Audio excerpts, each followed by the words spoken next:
The tool palettes are a convenient interface for storing blocks that can be used in other drawings. In this lesson, you will drag blocks from a saved drawing onto a new tool palette. Then you will open another drawing and use the tool palette to insert blocks into the drawing. Open the Plumbing 7 project file to begin. Switch to the View tab and click Tool Palettes. Alternatively, you can type the word Tool Palettes to open this from the command line. The tool palettes contain a lot of preset content that shifts with AutoCAD. You can customize this any way you like. Right-click on an existing palette and choose New Palette. I'm going to call this Plumbing and press Enter.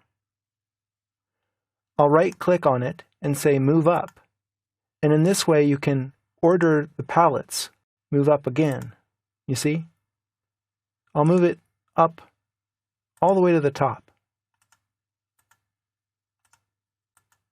If I had fewer palettes, then they wouldn't be cut off here with an ellipsis after each name, or the 3 dots, that is.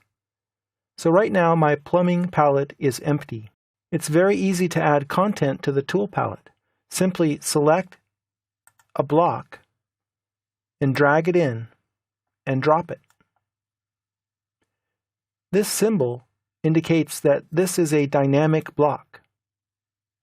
This will only work, however, if you drag a block from a previously saved drawing, because this is referenced directly to this Plumbing 7 drawing file. If you delete the Plumbing 7 drawing file at some point in the future, this reference will be broken. Right-click on the icon and choose Properties. Here you can specify a specific rotation for the block, or you can ask for it to prompt for rotation. I'll choose Yes, and then OK.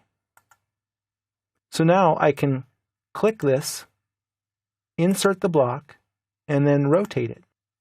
I can select the block and use its grip menu to choose from one of the options. We can also insert static blocks into the tool palette as well. Let's try that. Go back to the Home tab, click the Insert button on the block panel, and insert the check valve. Do that again and insert the gate valve. And while we're at it, let's go ahead and insert the globe valve as well.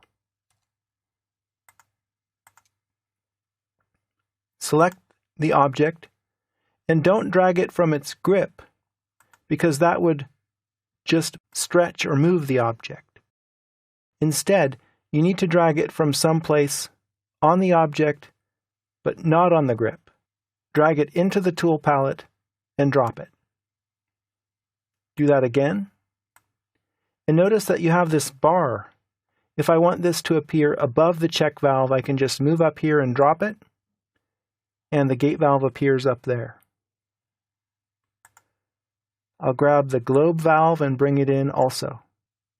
Again, for each one of these tools, it's necessary to right-click, go to Properties, and then change the prompt for rotation parameter if you want that to happen.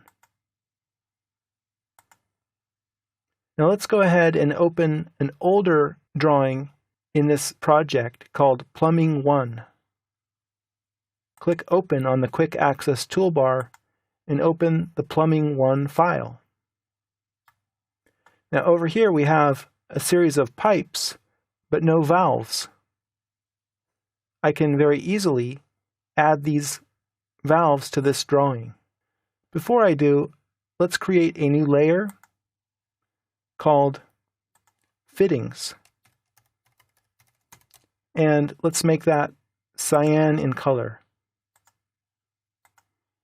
Make the Fittings layer current and close the Layer Properties Manager. Then it's very easy to go ahead and click the gate valve and insert it. Or you can insert the dynamic block.